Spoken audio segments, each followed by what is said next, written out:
How's it going, guys? It's Eclipse here, and today we're here looking at the Tankbowl event that's coming on to World of Tanks during January and on to February. So first of all, we have we're going to go over the first leg and the tryouts and playoffs. So first things first, we're going to look at the operations which you have to complete. You get a certain amount of points for coming top on your team for XP.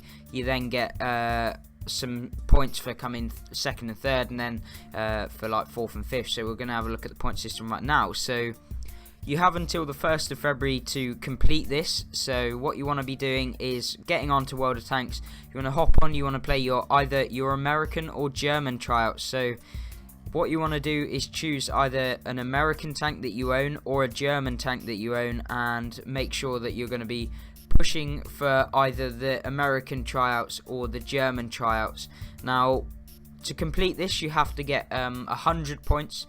You get 100 for one of them, but once you've completed one of them, you cannot then complete the other one. So you want to be focusing on either American or German. You pick one side, and the one that you think will win the overall kind of teams and that sort of thing. So as it says here, the main players that they're going to be saying is the E5, the M46 Patton, the T34, T32, T29, Hellcat and Sherman. And then obviously for the Germans, there's like the E100, E50 Lerva, King Tiger, which is the Tiger 2, the Tiger 1, the Panzer 4 and the Panzer 4H. Now, to actually complete this operation, the best way to do it is actually try and get as many kills as you can, because kills actually count a lot for XP and to increase the amount of base XP you're going to be getting each game. Now, you can get 5 points for coming top XP earner, which is quite a lot, which would mean you'd have to play around 20 games in the next 13 days or so, which isn't too bad, considering that's like almost like, well, 1.5 games per day roughly, for you to be able to complete it, which is not very much at all if you came top on XP. But then what you also want to do is actually try and come within the top 5 every single time. So if you can do that, you can definitely complete this op really quickly. I know that I'll probably be getting the op done in around 30 games, maybe less than that, maybe more, like plus or minus 10. I might be able to do it in just 20 by coming top XP, but that's highly unlikely. I reckon it would be more around 30 games. So what do you actually get for completing this? And that is actually an increase to your amount of silver, and also an increase to the amount of XP that you're going to be getting when you play in an American or a German heavy tank, or not heavy tank, just a vehicle, after you've completed one of these operations. So it's kind of cool how you get a whopping increase, really, especially if you've got like premium time, which increases your XP and silver anyway. Then you're going to be getting well over 175% for each game that you're getting for either silver or XP. So it's really worth it if you play the game quite a lot to actually finish this off.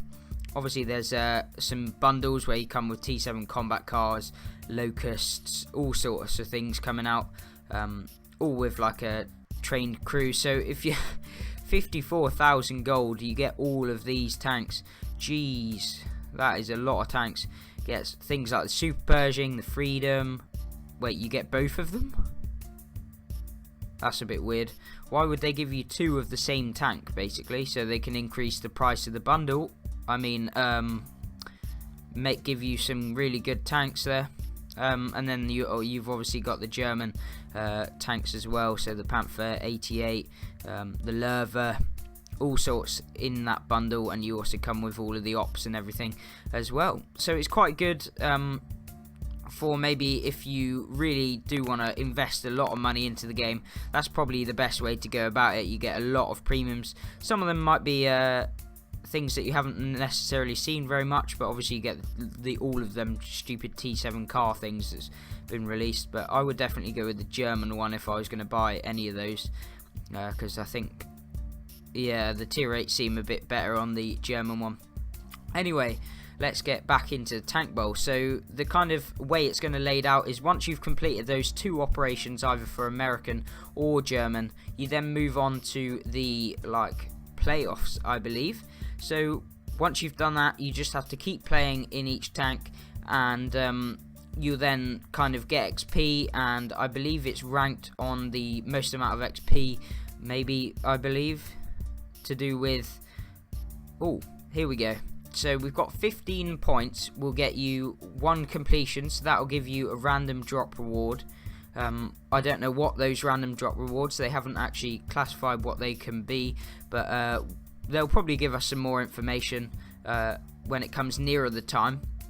And then you get 110 points will give you an MVP Germany or an MVP USA, depending on which team you chose, which is a reward. I think it's just a medal. And then I think if we have a look, you actually get rewards. So say if you won, if you're on the winning team, you will get a champion Panther M10 bundle, including tank and unique champion emblem, which is kind of cool. But then if you're also on the losing team, you then get 50% off of any Panther, off the Panther M10, and that's who earned MVP. So if you get over 110 wins, 110 points even, so that'd be getting like 22 games where you come top on damage, and then you get 50% off. But if you only just qualified and you just participated and got the medal, then you can get 15% off the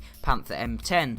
Sadly, the Panther M10 is pretty shite. Now, I'm not going to lie, this is kind of a cool little way to give us another free tank if you come on the winning team.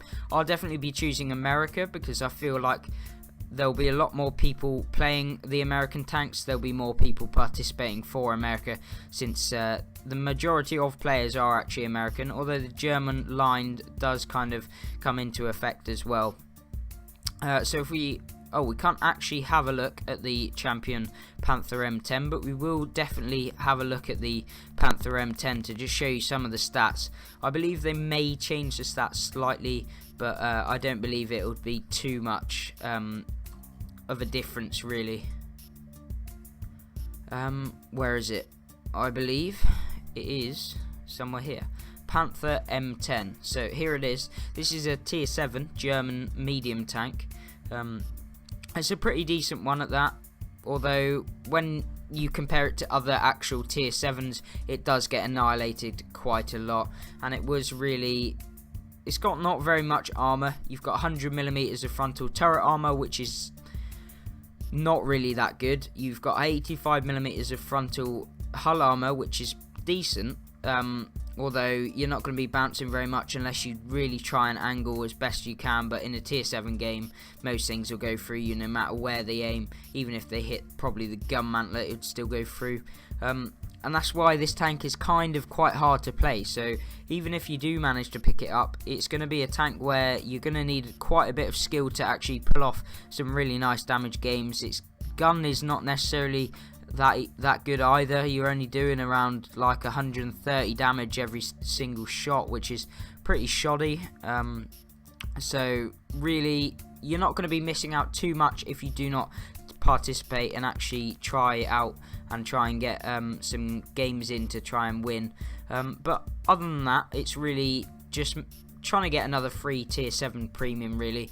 And that'll be pretty nice if you choose a decent line to go down either the American or German, which is kind of a 50-50 who's going to win. I don't know. I'm going to go with the Americans because I like playing the American tanks, like 57 heavy, not broken at all, E5, not broken at all, and it will just mean that I can get some good damage games in there. Anyway guys, I hope you have enjoyed the video somewhat, or found it somewhat informative about the Tankbowl event. I'm just trying to highlight as many things as I could possibly say and try and give you all of the information condensed into a video, and just something whilst you can listen to whilst playing World of Tanks or playing another game or whatever, and then make sure that you know what you need to know and kind of cut out all of the stuff that you don't really need to know in the kind of overview on the World of Tanks website. Other than that, I hope you guys have enjoyed it. Please hit that like button if you did actually like it, and subscribe for more content like this and just news and gameplay. And then I've got a couple other games I might post up every now and again just as something I enjoy playing. So I will see you in the next video.